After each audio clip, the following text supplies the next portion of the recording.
it's recording. Cool. Okay, well, my name's Eileen, Brittany Eileen Olivares, and just for the record, you can just go ahead and say your name. I know you had your Chinese name on there. Right, my legal name is Yau Yee Tam, and I go by Julie, so to combine it all, it could be Julie Yau Yee Tam. Now, was it a decision on your parents' part to give you the name Julie, or was that kind of like your own? So funny enough, I was dancing at the Houston Ballet Academy as a kid, and they asked me a name that I would like to go by if there was one. And I know that my mom, both my parents actually really enjoyed Julie Andrews' music, and they had mentioned it before, and we had talked about that being an English name for me, an American name, and so I just said it to them, and then from then on it just stuck. Some people still call me Yao Yee, and some people call me Julie, so yeah, either way is fine. Oh. Because I always hear a lot of stories of when they were younger, their parents changed their name because their name is too difficult to pronounce, like most Korean names and stuff like that. Oh, yeah, there was an element of that for sure. Yeah, I would imagine I couldn't pronounce it correctly, even it's pretty simple in terms of Chinese names. And I know when you said in your pre-interview form that you were born here. So what chose your parents to come here in the first place, into Houston? Right. Well, my parents came from Hong Kong to the United States in the late 60s, early 70s. And they my father first landed in Louisiana.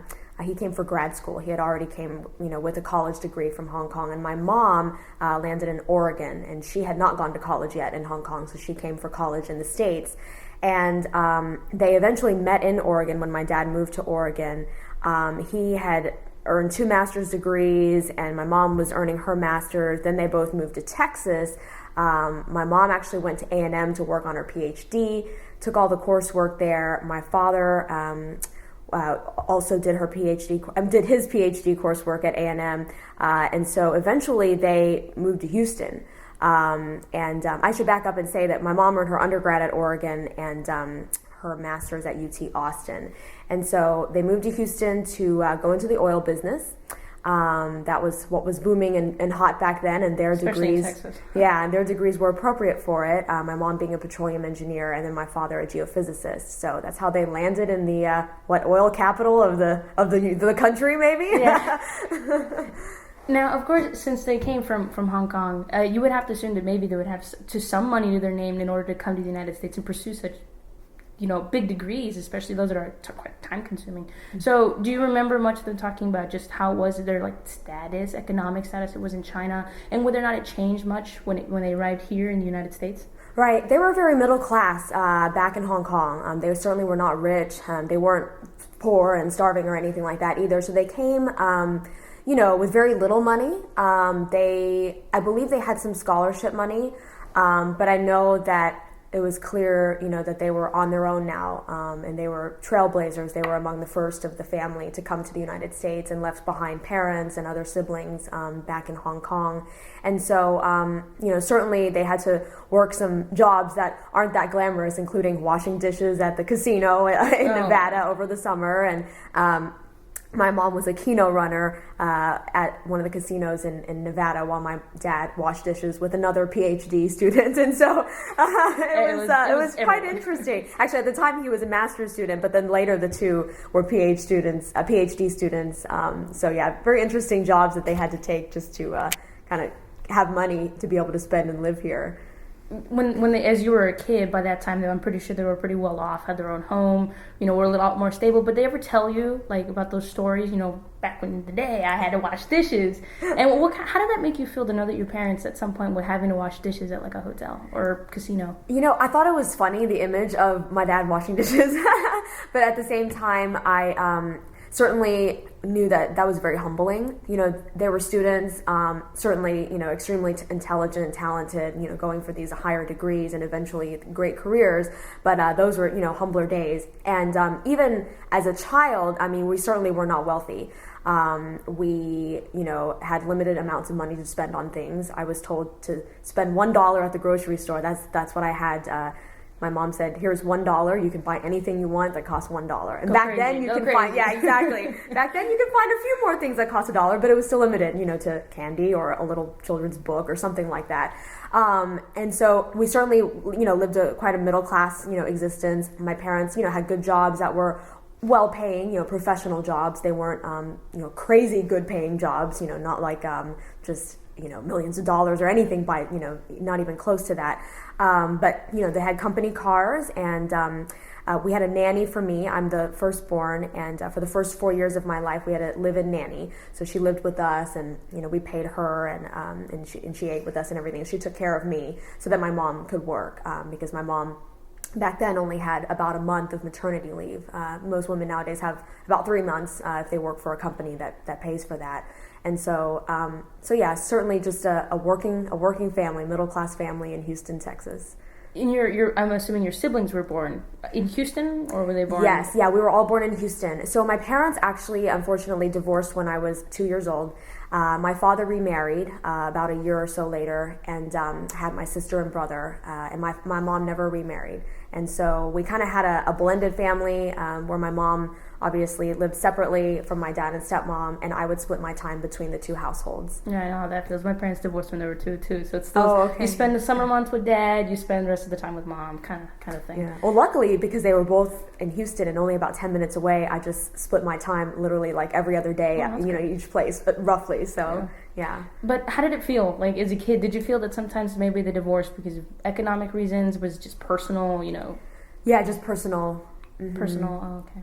So, I mean, as a kid, I didn't know what to think because I was so young. It was just kind of like all of a sudden my family changed, and that was that. But certainly as I grew older, I understood more. And I think, it probably hurts more as an adult, or definitely, than as a kid. As a kid, I, didn't really know any different. And now it's sad to think that my parents did not stay together, but such is life. And, I have a sister and brother, which is nice as well. And so, we have... this is kind of how things worked out. Well, at least it worked out for the better. Mm-hmm. I'm happy. Sometimes divorces don't. So that means, did you spend a lot of time with your younger siblings? Yes, a lot of time. We were crazy, hyper kids. We played a lot. Well, you're happy, cheery now. I can only imagine a little 10-year-old you. So did you go to school with them, or did you go to a separate school? We did. So my sister and I actually went to a private school called Banff, private school in Northwest Houston.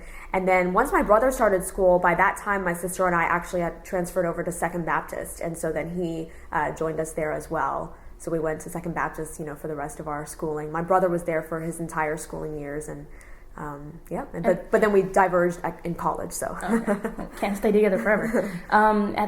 During that time when you were in school with each other, like before primary school and all that whatnot, like what would you say you guys were like rich, middle class still? Still middle class. Still middle class, and I'm assuming in a Baptist church in Houston, you might have come across some wealthy families. Absolutely. As a kid, how did that feel? That's very interesting. That's a great question. Going to Second Baptist, you're surrounded by some of the wealthiest families in Houston. It's a very expensive private school, one of the top ones in the city. And we were certainly not among the rich families. My parents definitely prioritized the kids. My parents and my stepmother. They found education for us as well as extracurricular activities to be very important, and so they put their money there first. They didn't spend frivolously. We didn't have a big house, nice cars, or anything. We drove, Toyotas and Hondas. And I remember because my mother at this point had left the oil business after the oil crash. My parents were both laid off during that time, and so they forged new paths and started their own businesses. And my mother was in real estate, and so doing residential sales, leasing, and property management. She would clean the houses that she managed just to save the money instead of paying a cleaning person to do it. And so she would want to go make that $50. And so obviously that's not very glamorous for someone who has such high graduate degrees. Yeah, and very intelligent. But you know what? She did what she needed to do because she wanted to give me everything. And my dad and stepmom as well worked 6 to 7 day weeks throughout their career, doing their business, doing custom drapes and upholsteries. And so, my mom, who drove a red Toyota Corolla station wagon during kind of my middle school, early high school years, sometimes would have cleaning products sitting in the back trunk in full view, a hatchback with glass. And, there were times where I felt a little embarrassed rolling up at school when the other kids were coming in Jaguars and, exactly, Mercedes and all the best cars. And our car was literally the worst. And so, it was the lowest as far as a price of a car and the way it looked. And certainly, yeah, some people would make fun of that. But I didn't really care too much because I was near the top of the class. I was doing very well. And my singular goal was, you know what, I'm going to work hard, do well in school, do well in my extracurriculars, focusing on ballet and singing, and that eventually, I would be successful. And we weren't living a bad life or anything. We were just middle class. We weren't upper class like many of my classmates, or most of my classmates were, or at least they were. The things that they owned definitely said that they were. We don't know what their savings accounts had, but but certainly on the outside, we looked poorer than our classmates did. Yeah. And did that kind of like have any effect with how you kind of made friendships, maybe how you interacted with people around you? Because I would imagine you would kind of want to guard that a little bit, because it's like a vulnerable part. I mean, like, you're not as rich as everyone else. You feel disadvantaged. Did at any point did that really come up to head in your relationships you were forming either as a kid or a young adult? No, certainly there were some classmates whose parents would get together and, were among the circle of friends and whatnot. And I don't know that it was necessarily because of a wealth difference, maybe part of that, or maybe even racial. We were in the minority as Asians. There were not very many Asians, Hispanics, or blacks in the school, or Native Americans. It was primarily white. And that was fine. But and I made friends with various people. And so, I had friends who were upper classes, or upper class, wealth as well.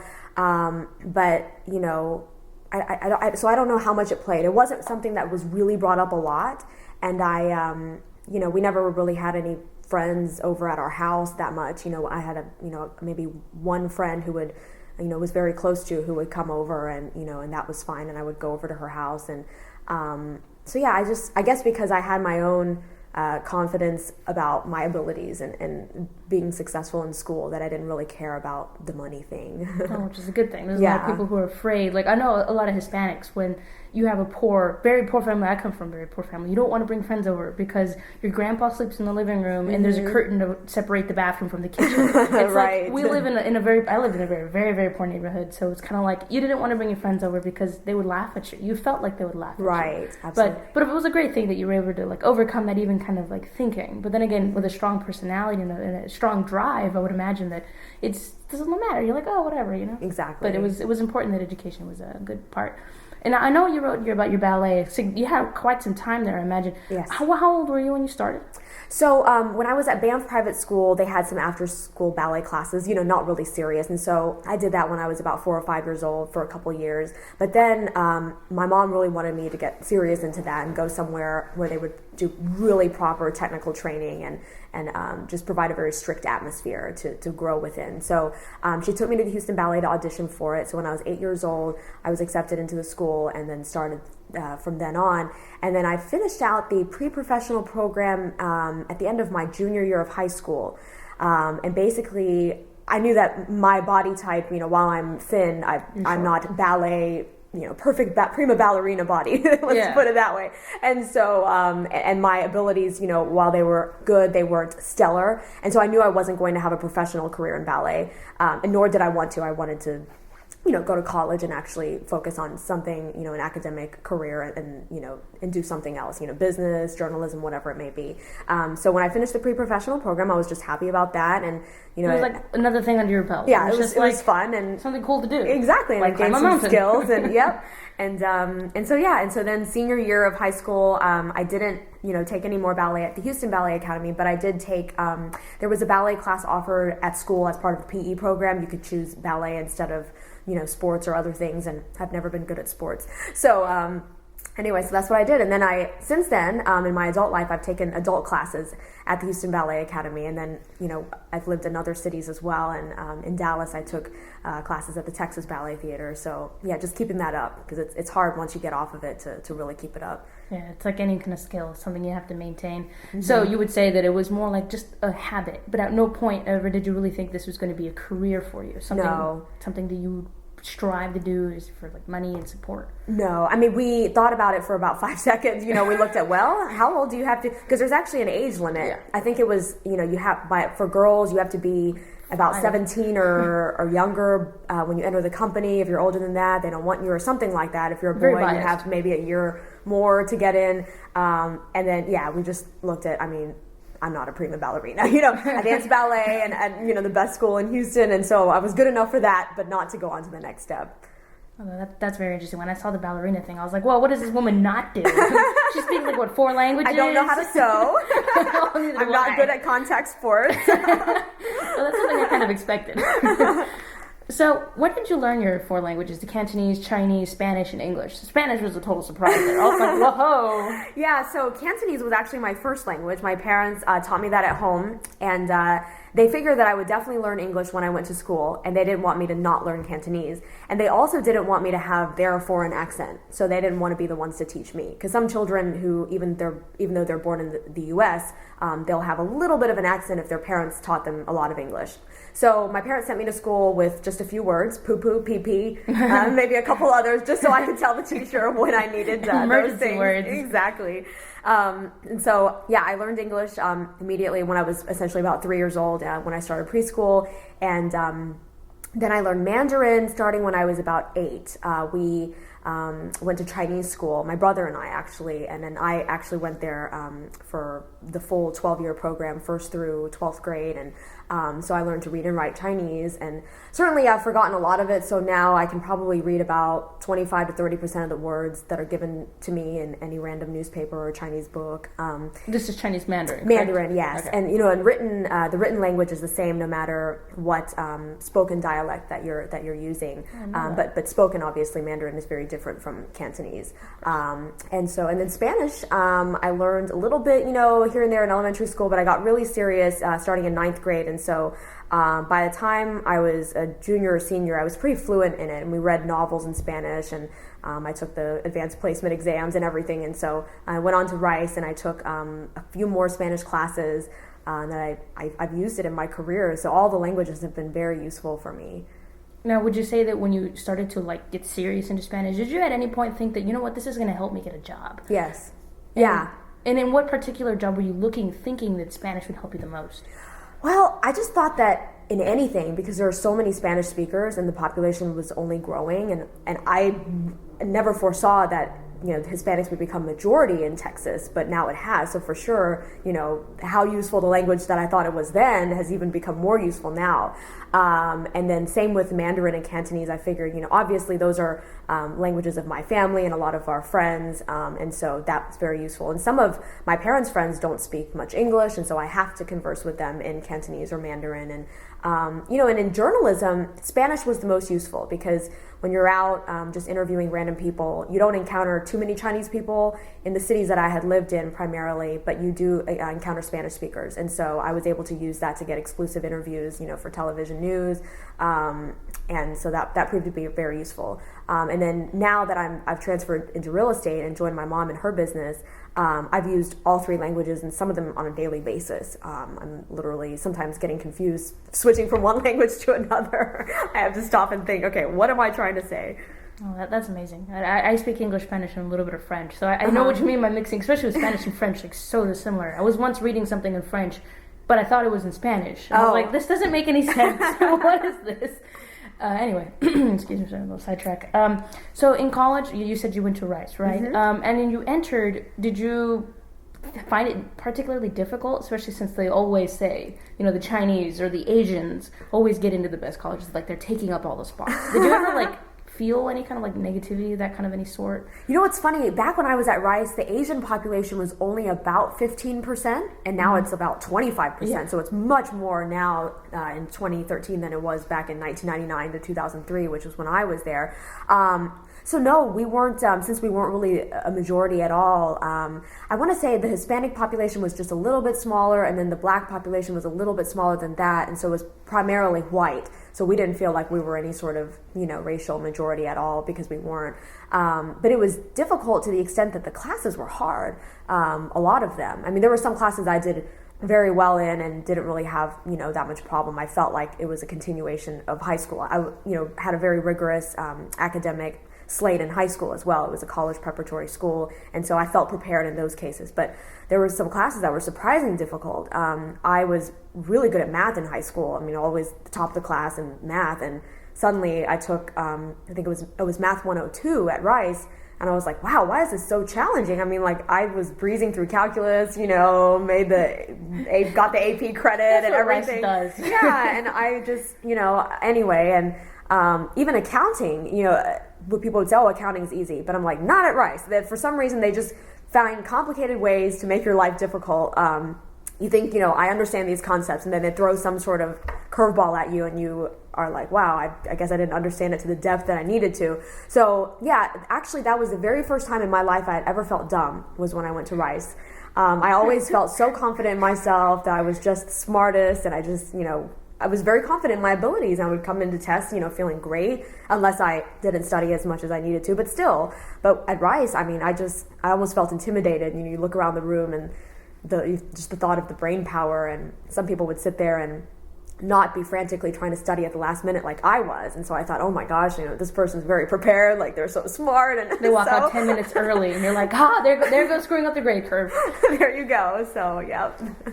Now, at any point, either throughout your high school, middle school, or mid-college years, did everyone jokingly chalk up, oh, it's because you're Asian? Because you're, you do well in math. They didn't even say, oh, it's because you're Asian. That whole model minority of the intelligent, brainiac, hard-studying, good math-taking nerd. Did at any point did they ever surface? Yeah. I can't remember specific incidents. The most recent incident, obviously because it's recent, I remember, was in real estate school. When I was taking the classes to get my license, someone in the class, was asking me to help with the math questions, because obviously real estate involves a lot of math, financing, calculating this and that as it relates to real estate. And so I'm like, why would you pick me of all the people in the class to ask, for help? And he's like, because you're Asian. So, yeah, it's funny because not all Asians are good at math, but certainly, you find a lot that are. And so it's a stereotype that I guess is true for the most part. But at any point did that kind of a stereotyping ever go against you? Especially I'm imagining in East Texas being the first Asian American real anchor. Did that at any point you felt like it was almost a bad thing because there was a lot of discrimination, particularly in the white population? You're like, oh, it's an Asian, what does she know about Texas? Especially since in Texas it was a rather small population of Asians back then. But did you was there ever any kind of a negativity, kind of a rubbing of bad elbows just because of your ethnicity? Surprisingly, no. I was warned that, East Texas, Tyler, Longview, Jacksonville, it's just still smaller cities, and that people aren't as used to Asians. In fact, when I first moved there, I started counting each Asian that I saw out, in public, and I had, maybe enough to fill 10 fingers by the first week. That's very few. And so, no, I didn't actually, surprisingly, in East Texas, I don't remember ever encountering any outright racism where someone said something to my face or said something and someone else told me about it. So even if they thought things or, said stuff behind my back and it never got to me, I wouldn't know. And so I felt like I was very welcomed, actually, by all races, including the white, people. And so that was very good. Now, in Louisville and in Dallas, actually, which are bigger cities than the ones in East Texas, I actually encountered some, just random ignorant comments, one woman outside a Walgreens or a CVS store where my photographer and I had stopped to, I think we were buying something that we needed to use on a story. And so, but I think she was either just very distressed or mentally ill or something, and she was just yelling outside the store, and we were sitting in our car and about to pull out, and I just kind of looked over and noticed her, as anyone would, and then she just shouted through the window, well, I don't like Chinese people anyway. And I was just like, okay, that's fine. But I ignored it because she didn't seem quite in her right mind. I've not had anyone that's just really in their right mind, and, whether an intelligent person or just a mediocre person, for lack of a better word, say something like that to me. It's usually someone who's really ignorant and just kind of on the fringes of society type people who might say stuff like that, which is unfortunate because those people are still part of our community, and they need to be, educated and I guess, learn about our culture and not say things like that. But I'm sure that kind of person says things like that about all sorts of other races, I would assume. Of course, those kinds of people are under a lot of duress. Most of the time, they're, as you said, the fringes of the marginalization of society. So they themselves are under a lot of discrimination. That's how they lash out.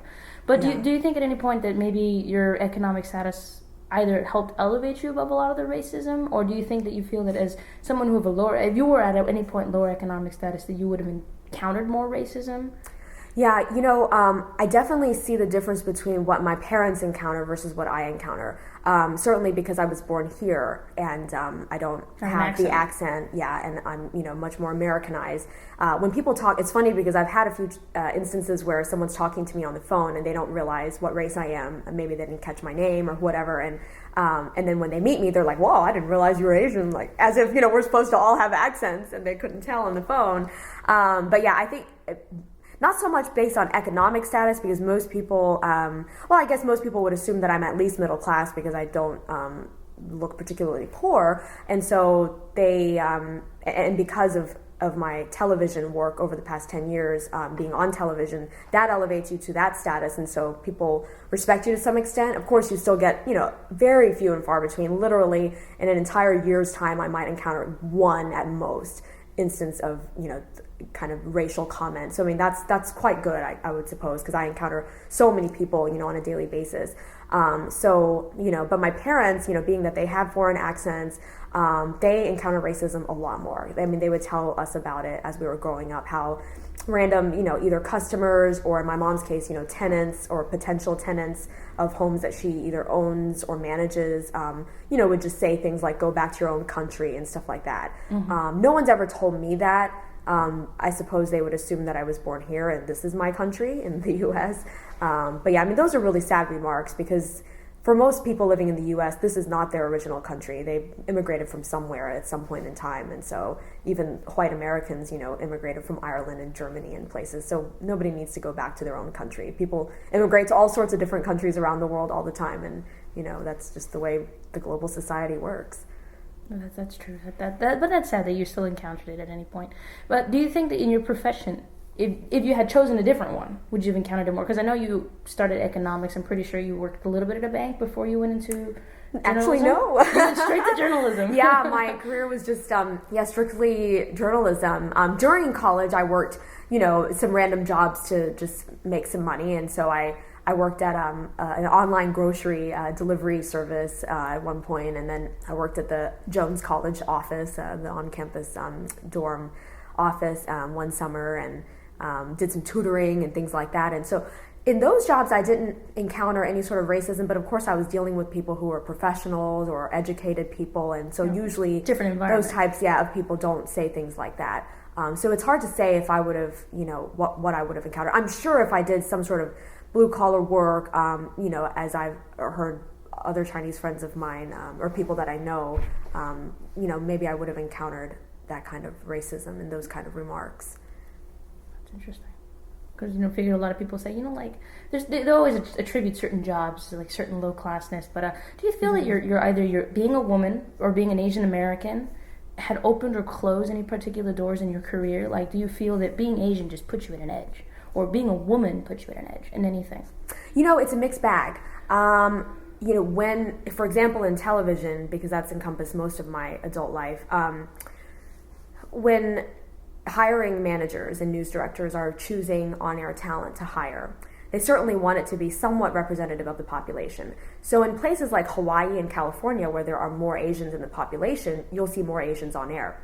In places like East Texas, where I was the first, according to the news executives there, Asian American or Asian on the air, and probably the last. I haven't heard of any other Asians going on the air there, but I could be wrong.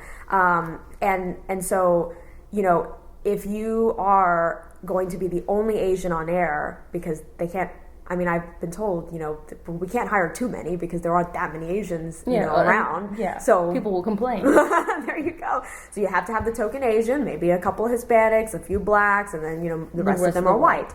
And so, certainly if there were a bunch of Asians trying to apply for that same position, then of course, only one's going to get chosen. And then, of course, at the Fox TV station I worked in Louisville, we had 2 Asians on air, me and another woman. And even though the Asian population there was very small as well, probably less than 5% of the population.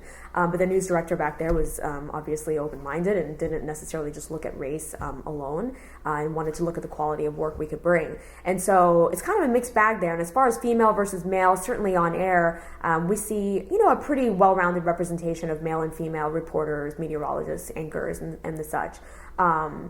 So I don't think necessarily that it really hurt me. I got, the jobs I needed to get and moved up, to the top markets in the country. And so I certainly try to use it as an advantage. I can, especially speaking different languages, I can kind of cross cultural boundaries and reach different people. And then, having the Asian look, I can be the token Asian. That's interesting that you say token Asian, because in our class we were learning about Orientalism and how Asians, even in the past, because of whatever, all these other compounding factors, the Asians were thought of as the exotic, and particularly the Asian woman was like the feminization of like the Asian society, so that they were thought as like obedient, subservient, beautiful, Until they met me.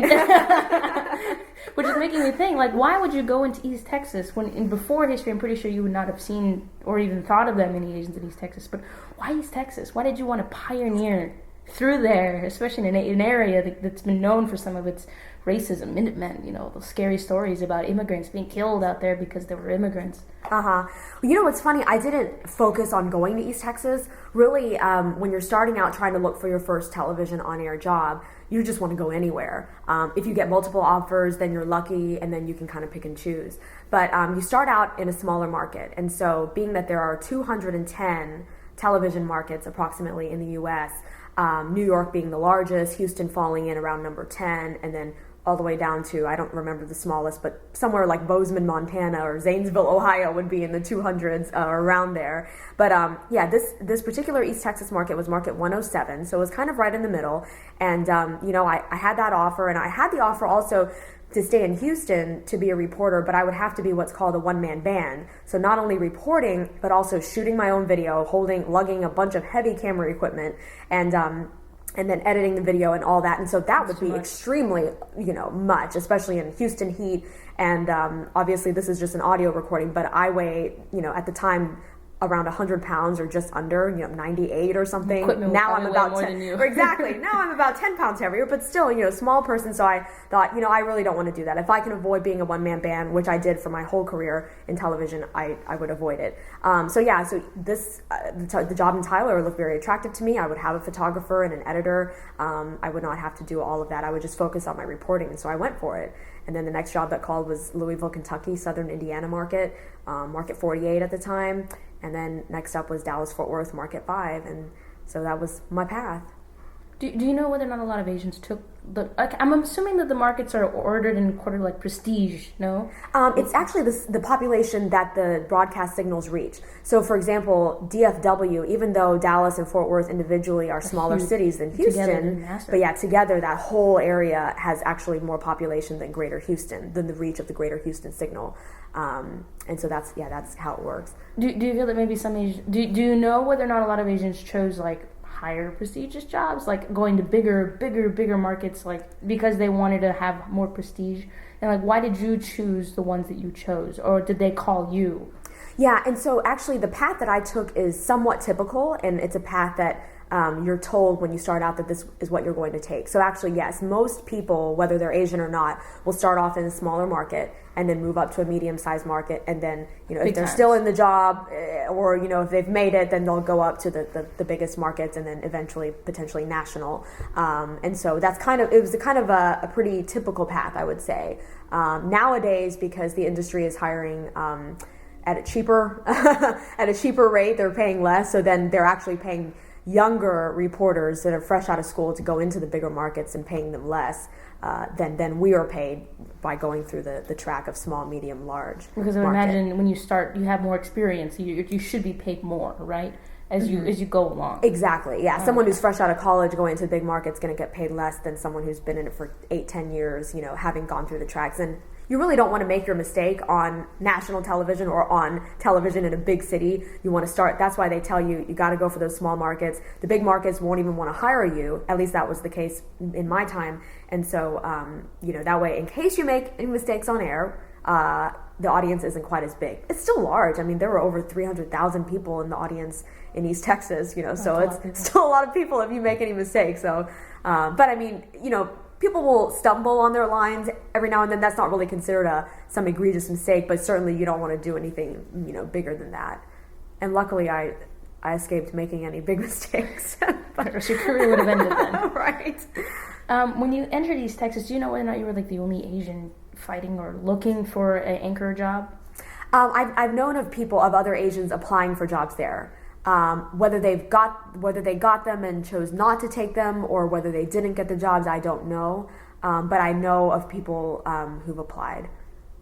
Do you have any inkling as to why maybe they chose you? Like, what do you think out of your resume might have been outstanding? You know, because of course you're Asian. I'm pretty sure people expect math, very intelligent, capable. So do you feel that in your own resume, either because of your own life or maybe in your own interview skills, that how you could have stood out from all the other interviewees? Yeah, I mean, certainly my boss had mentioned that, he was impressed with my, what was called a resume tape. Back then we sent VHS tapes, and that evolved into DVDs.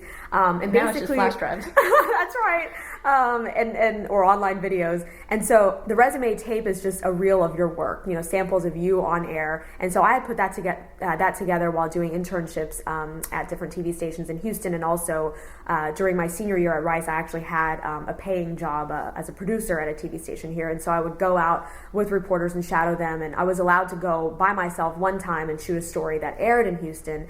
So put that together and sent it out. And so my boss was impressed with, my on-air presentation, the look, and then certainly my resume, my background, having gone to Rice University, speaking different languages, and then I had touted as kind of a fun fact back then that I was a 3-time spelling bee champ among the private and parochial schools association in Texas. So I was the Texas spelling bee champ 3 years in a row, and wow. So he was impressed with that. Or not 3 years in a row, but 3 out of the 4 years I competed in high school, and so I think just I provided an overall interesting picture that could probably bring something interesting to the staff and some depth to the reporting I did in the community. Interesting that you bring up spelling bees and stuff like that. It's making you kind of lean towards the Asian idea stereotype. Asian stereotypes and the model minority stereotype. Did you ever feel like you just fit that boot? I really did, yeah. Did it ever make you feel bad, like at any point? No, I actually enjoyed it because I was kind of a goody two shoes growing up. I was a good kid. I was a hyperactive little kid, like elementary school, but I never did anything bad. I just liked to laugh and talk and just cut up and stuff, and with my siblings especially. But yeah, I was always really studious and serious in class, and the teachers really liked me for that.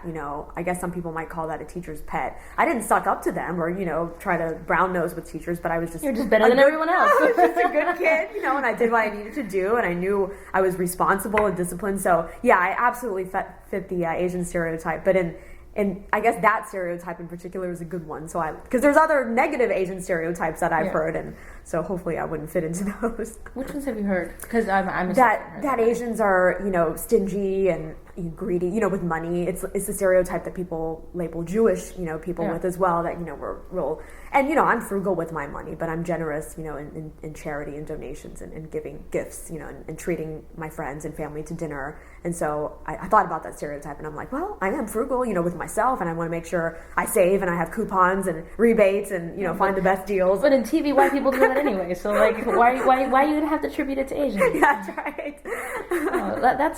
That's kind of cool. And did you think that you retained any of like the Asian traditions that or at any point did your family try to instill any Asian traditions that now as an adult you're trying to hold on to? Yeah, for sure. Just the typical like discipline, hard work, honoring your parents. I know that a lot of people will put their older aging parents into nursing homes. And for us, that's just not an option. Like I've always kept in the back of my mind that the day that my parents need to be taken care of and not being able to live on their own, that they're going to move in with us, whether it's into our house or some sort of adjoining, kind of guest house or apartment or something. So they have, if they're in the condition where they can have some freedom and have their own space, but then we still come together and we're close enough to be able to help them, then that's fine. But if they need to move into the house and have full or part-time care, either hired help or us helping, whatever the combination may be, that's what we would do, because that's kind of the Asian way, is to honor our parents, make sure they're taken care of. And when I say we, any of our siblings, as my husband is Asian and he has siblings, I have siblings, so any of us, could take in any combination of parents that, might need it. And so that's definitely very much instilled in us. And we respect our parents. Even though we're 18 and technically we're adults, or we're not 18, we're beyond 18. I'm not 18 anymore, but we're beyond 18, and technically we're adults, and we can say, well, you can't tell us what to do. And certainly that's true. But if our parents advise us and kind of give us recommendations, and sometimes my dad will say, please, can you just listen to me on this and tell me what's something that he wants me to do, I'll respect him and just do it, because that's, I guess the Asian way. Yeah, exactly. And so we try to respect them. And with I'm not as familiar with how other East Asians necessarily greet their families, but with Chinese, we greet everybody by their titles. So when you go to dinner and you're seeing your family for the first time that day, you call everyone. You say mom, dad, uncle this, aunt that, everyone who's an elder, you greet them in Chinese by their title, and you don't say their name. And I know in America, some people call their parents by their first name, which is very strange to us. And so we do that. And even my younger siblings will greet me with my title, which would be older sister or oldest sister. And so, yeah, we do all that. Now, I would imagine, since you're an Asian American, you have strong tradition and strong culture and connection with your family and your Chinese culture. How did you feel like being in the United States? Like, I'm imagining there's a lot of interplay with a lot of your own culture and how you feel as an Asian American within your own home and within your own family. I imagine it's a different image and a different feeling than when you're out in the field working with non-Asians. Mm-hmm. So, like, how was that? Like, that dynamic, how did it make you feel? Right. Certainly, I felt the dynamic more when I was a kid than I do now.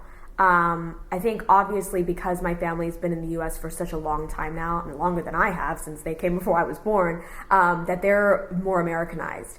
And even though, they're still very much Chinese and have those roots. But I think it's also because when I was a kid, I was proud of being Chinese, and my father especially would instill in us that we need to be very proud of our culture, and he would talk about all the great stories of not only our family, but historical stories about Chinese and just our values and why we should be proud of it and not ashamed of it. Because a lot of children of immigrant parents and of races other than white will feel ashamed of aspects of their culture because it's different and maybe made fun of or whatever. And so, certainly there were times when I felt slightly ashamed, like, my parents won't let me sleep over at the other kid's house because they're so conservative and Chinese that they're like, well, we don't know if they're safe and, what might happen to our kid and things like that. And then, when they would speak in Chinese at school functions, when I was there and my friends were around. But then, that really didn't last very long, when I was in a very lower elementary school. But as I went through elementary school, I actually became really proud that I could speak these different Chinese languages. And so even when I was around my friends, if my parents happened to call me on the phone, I would just speak to them in Chinese and speak really fast. And I felt like that was really cool because, I could speak a different language. Yeah. And so yeah, and then I really enjoy the dynamic. I definitely appreciate and practice, the Chinese values, and we celebrate Chinese holidays like Chinese New Year, and that's pretty much the main one. Like, I don't really celebrate the Moon Festival and some of the festivals. I'm not too aware of why they exist or the history of them. I've learned them, but I just kind of forgot. But yeah, with Chinese New Year, I get into that. Like, I love the Dragon Lion Dance and the firecrackers. That's my favorite, the firecrackers, and just, that whole atmosphere. And I have, Chinese clothing that I've either bought or other people have given me, from overseas, that I'll wear, the Chinese long dress for women and some of the tops and things. And I really enjoy that, and I wear it proudly. And I don't think I would have worn that kind of clothing when I was in, elementary or middle school. Maybe not even in high school do I remember wearing that kind of thing. But starting as an in adult, college, you embrace it. Yeah, and you know what? At Rice, because we had a CSA, Chinese Student Association, and a lot of other cultural associations for most of the major ethnic groups at Rice. So we really embraced that when we had a fashion show where all the different Asian cultures had their had their particular attire that they would wear and come, across the stage and show it off. And we had cultural performances, and we would attend the cultural performances of the other ethnic groups, the Black Student Association, the Hispanic and whatnot. And just, and it was just really celebrated. And so I think that really continue to enforce the fact that we're all of different cultures and we can be so proud of them and then enjoy and appreciate each other's as well. And so that's when, it really, I just really felt that pride. I guess to backtrack a little bit, I understand that you were in the anchoring business for maybe about 10 years. Mm-hmm. And what made you change? Why did you want to enter into your mom's real estate company?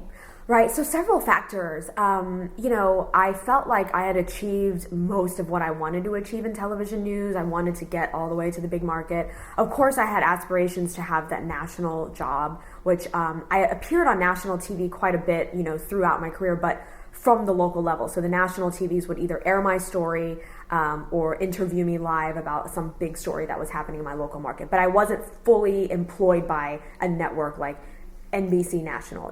It was NBC, owned by NBC Network, but not at the network level. And so that was the only thing that was missing.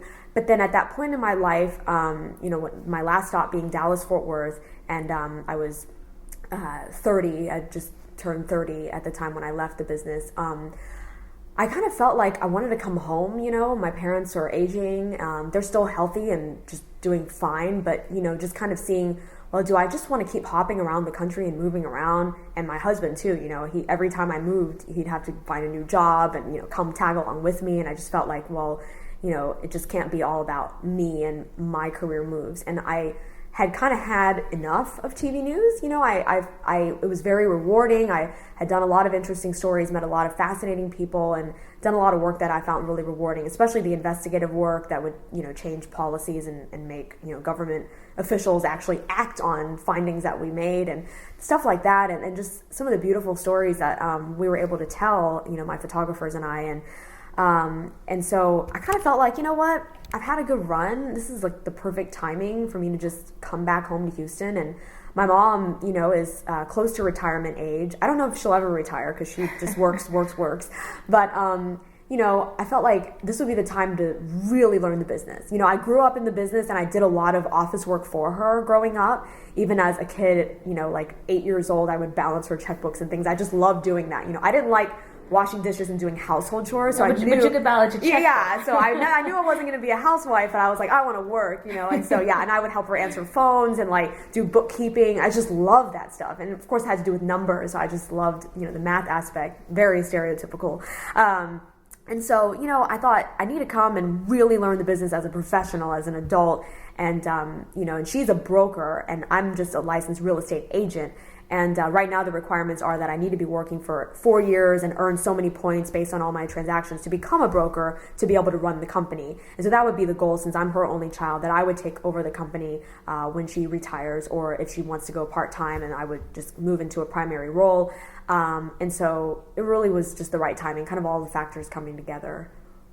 Oh, that's cool. Now, as a kid, either through high school or college, did you at any point, then again with an economics major, I don't know whether at any point you either in your future saw an anchoring job or real estate? Like, what did you see for yourself as a child, young adult? Right. I never thought I would go into real estate. Yeah, absolutely not. That was not even in my mind. So it's funny that I'm here, but I'm enjoying it. My father, funny enough, because this is very not stereotypically Asian, he suggested that I go into TV. Oh, okay. No, totally opposite. Yeah. I was going to say medicine. He said, you should be a TV reporter. Because growing up, we watched Sherman Chow, who was an anchor and reporter for different TV stations at different points in her career in Houston. And she was, one of the pioneering Asian Americans. I'm not sure if she was the first, but certainly, for us as kids, we watched her and thought, hey, she's Asian, she can do it. And so that's the thing about being a minority. You see that one minority doing that one thing, and then that gives you hope that you can do it. And so my dad suggested it because at the time I was really outgoing and I was very comfortable in front of the camera. He had this huge home video camera, one of the first ones that was made in that era, and he would he basically documented me since I was a baby, and then later my sister and brother. And so I was literally born almost in front of the camera, and so I was very comfortable with it. And he said, that'd be a great career. You can speak and you're not afraid and you're, confident and all that, and that's what you could do. But at the time, funny enough, I thought that there were only tall people on television. And I was petite. I've always been small. At full height now, I'm only 5 feet tall. And so I thought, I'll never be on television. Because everybody looks tall on TV. You don't know how tall they are, though, in real life. It's the chairs and the camera angles. And so it wasn't until my first semester at Rice that in a class that I took, which was about career and life planning, one of our assignments was to contact 2 alumni. And so one of those alumni that I contacted was Ned Hibbard, a reporter for Fox 26 here in Houston. He was at that time and still is now. And basically sat down with him and interviewed him, asking him all sorts of questions about how, I would go about pursuing this career. So he gave me all the advice, kind of told me different paths that could be taken and things that I could do. And at the time at Rice, there were only 2 journalism classes offered, plus a public speaking class that would be relevant to this type of career. And so I actually, during my time at Rice, I took 8 classes at U of H in journalism, broadcasting, television, just so that I could learn those things.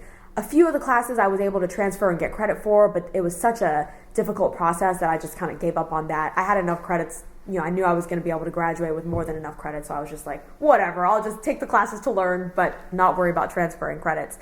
And so really through that process, I felt like, I can actually be kind of good at this. And then when I got my one internship after another and got that reinforcement from the actual professionals at the TV stations, getting their feedback, and they all had a great sense that I could have a career in television and be successful. So I thought, actually this is something I could do.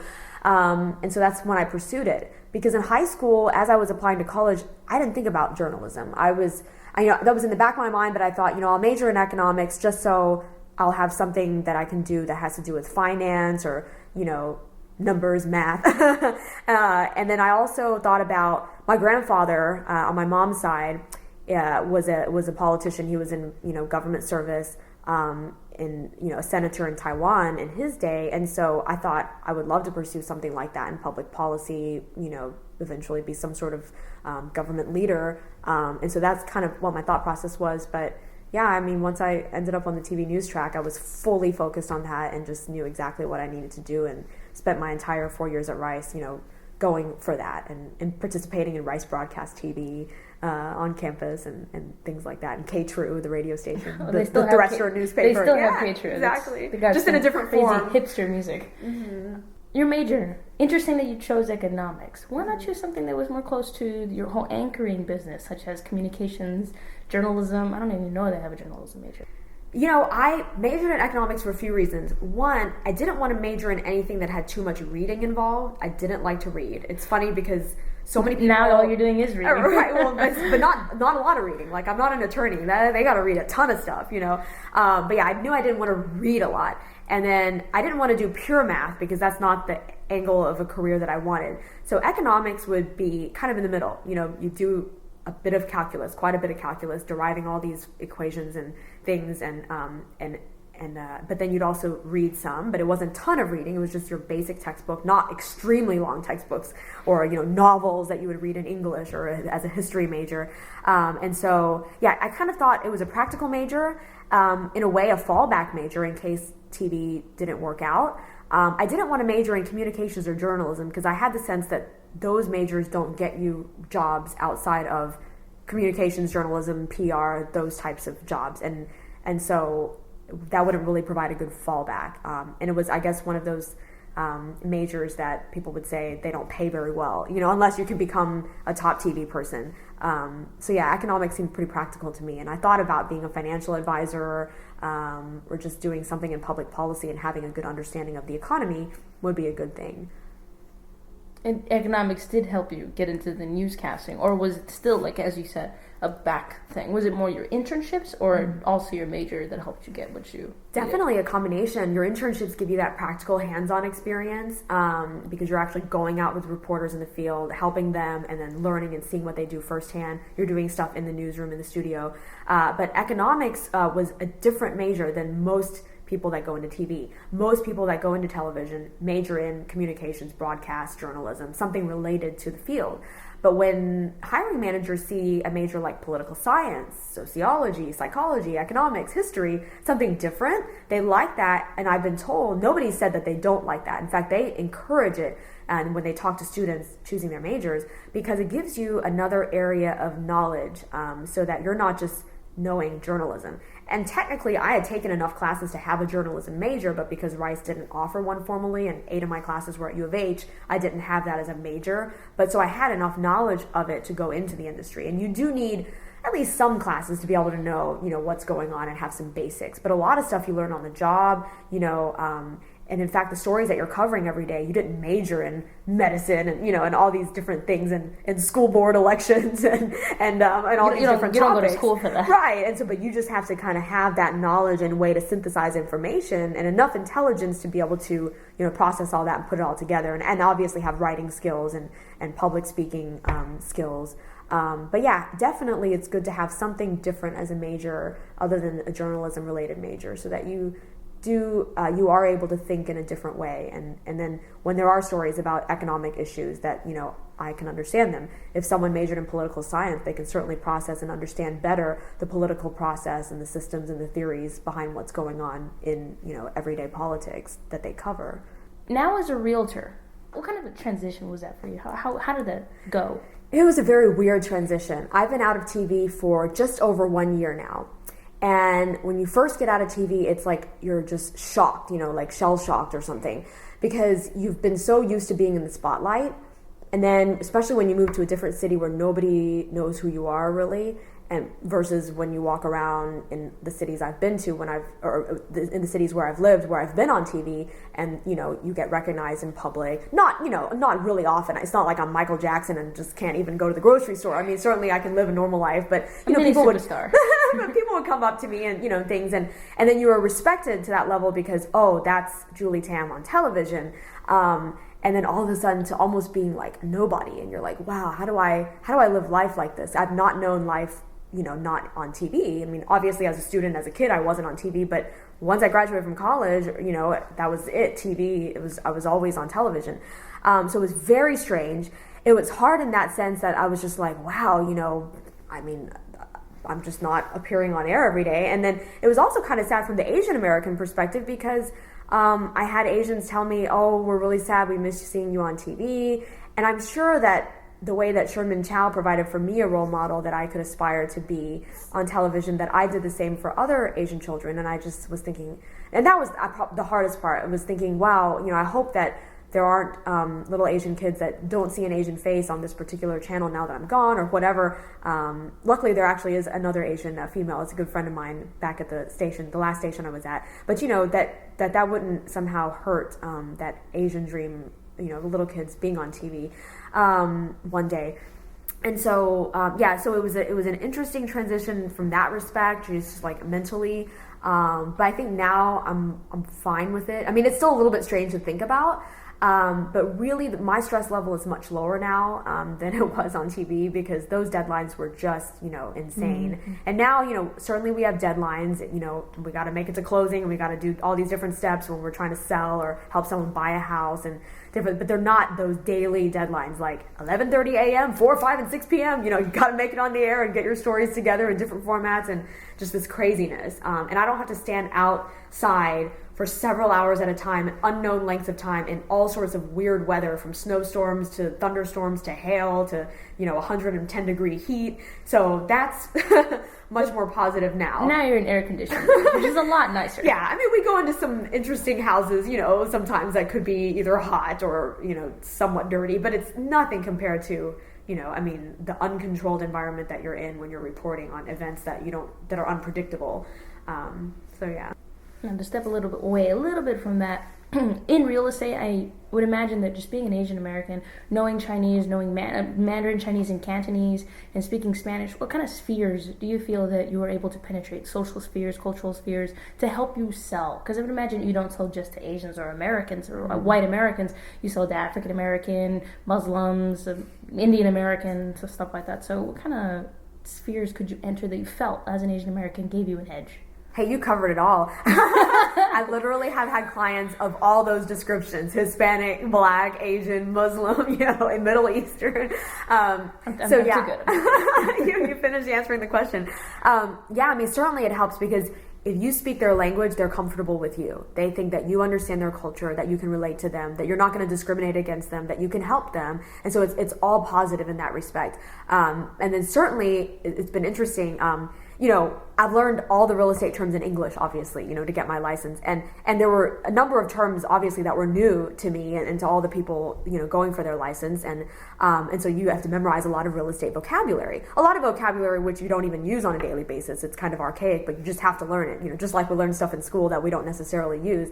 But then when you come out and have to speak other languages and use those terms, that's always interesting. And it's funny because I've heard my mom use a variety of the basic and most commonly used real estate terms in Mandarin and Cantonese, so that I was able to kind of remember how to say certain things. And then I would ask her sometimes, how do you say escrow and earnest money and these different terms, like, that I didn't necessarily know even growing up in English, but now I've learned, as an adult, but saying them in Chinese. And then sometimes it's interesting because if you can't find a way, if you don't know the exact term in a foreign language, you find a way to describe it. It's that money that you put up to do this and that, so you have to kind of talk around it. So you have to at least speak enough of that language to do that. And so, yeah, I've had to explain a contract in Mandarin.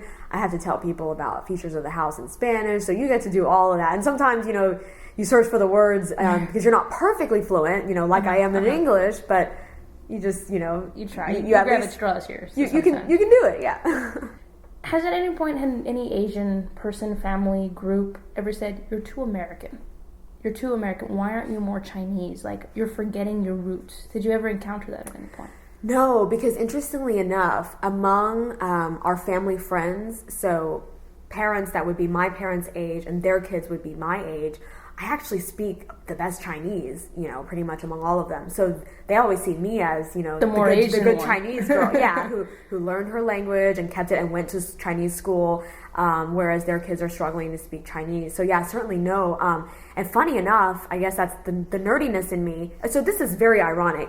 At Chinese school, which most of the people are Chinese, there's a few that are mixed, half Chinese, half white or whatever. But so virtually everyone's Chinese. And you would think with the Asian stereotype of everyone being Chinese that everyone would love to be in Chinese school because you love to study.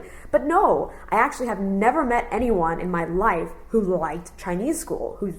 Everyone said, "Oh, I hated Chinese school. My parents made me go to Chinese school." And Chinese school is a thing you go to on the weekend and you learn your Chinese speaking, reading, and writing, and you have assignments in class and you do homework and you take tests. So it's like going to school, except for it's only on Saturday or Sunday or sometimes both days, depending on where you go. But yeah, I loved Chinese school. I loved learning, and I had a lot of fun writing the characters, and I just enjoyed being there.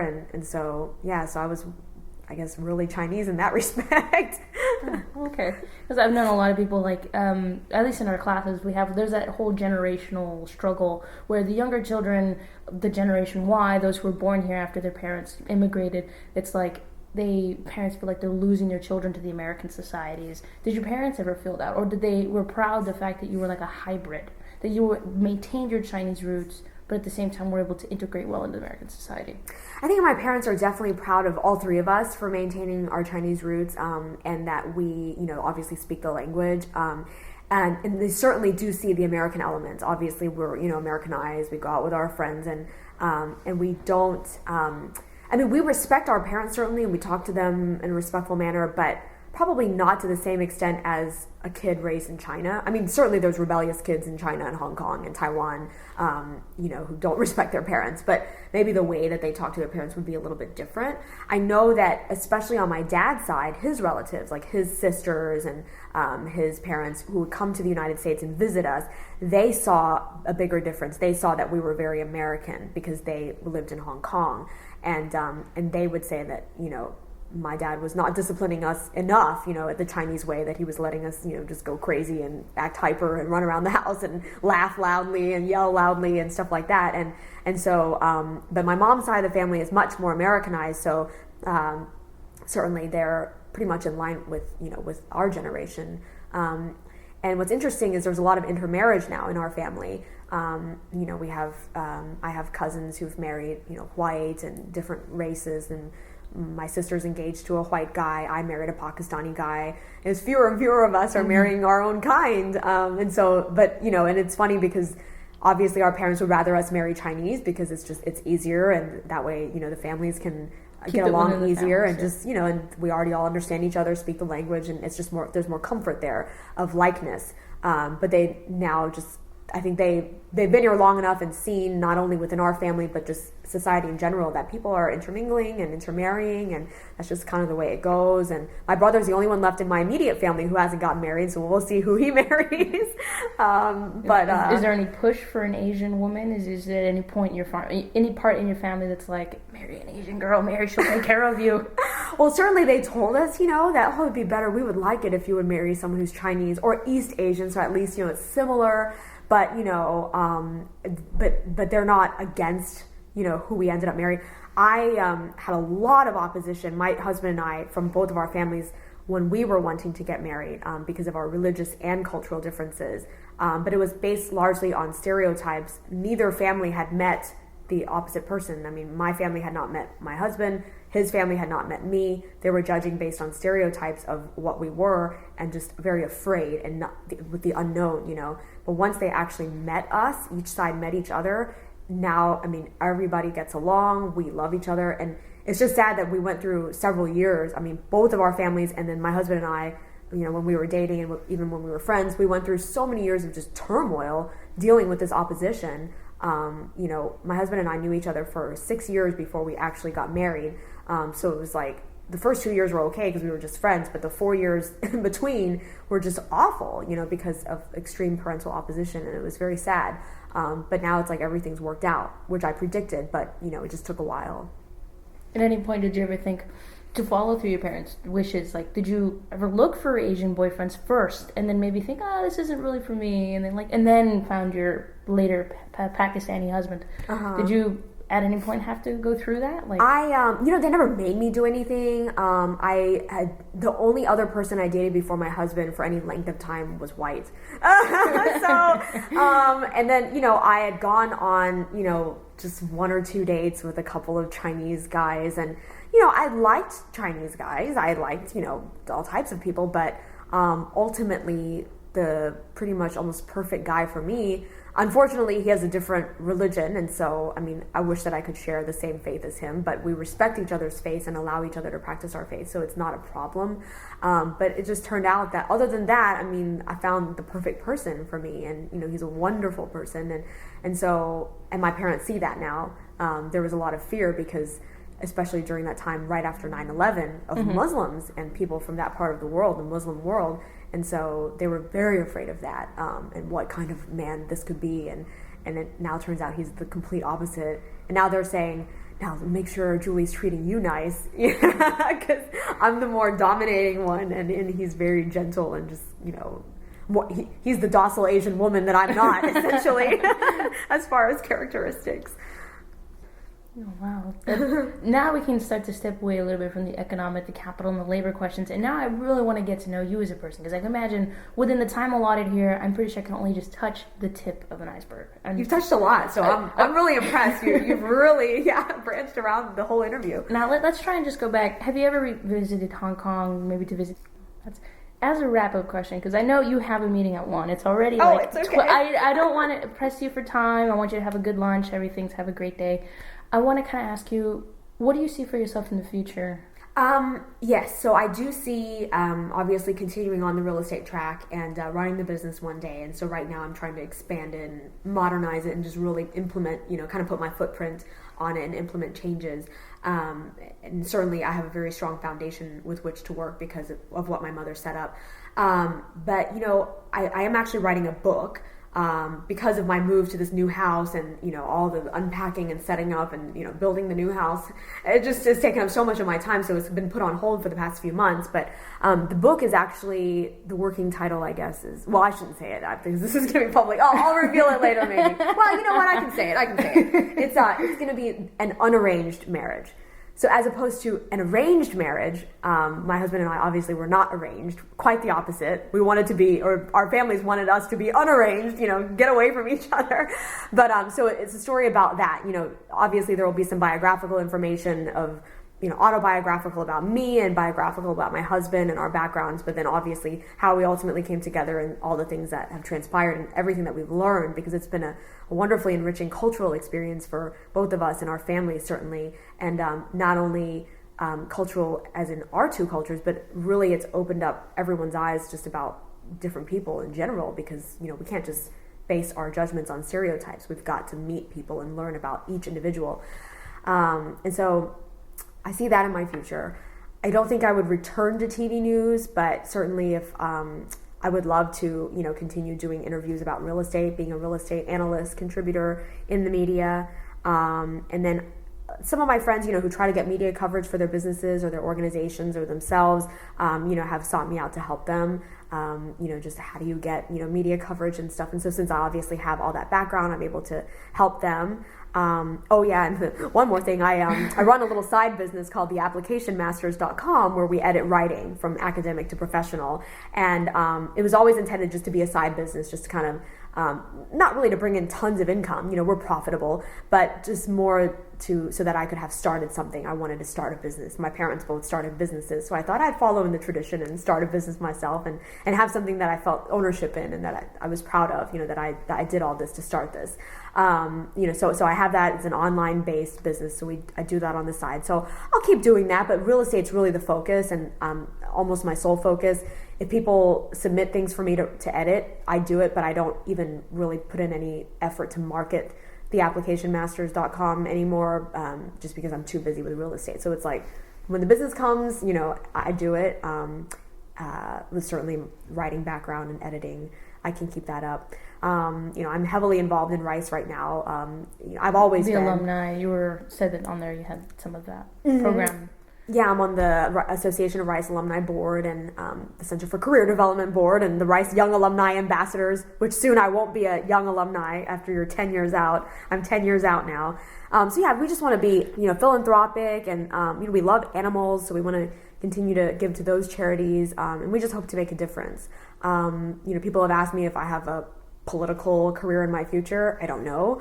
Definitely I'm open to it. I have certain viewpoints and ways that I think things should be done that I would like to contribute in that sense. I find education, cultural experiences, just being a responsible citizen are very important, and those are really just the main facets of how both my husband and I live our lives. And we're environmentalists. We love to recycle and help the environment and things like that. So just enjoying life, but just giving back to the community and just being good citizens is our big thing. And with that, we should probably wrap it up. It's 12:25. I want to give you lunch. I want to give you time to get to your meetings. So sure.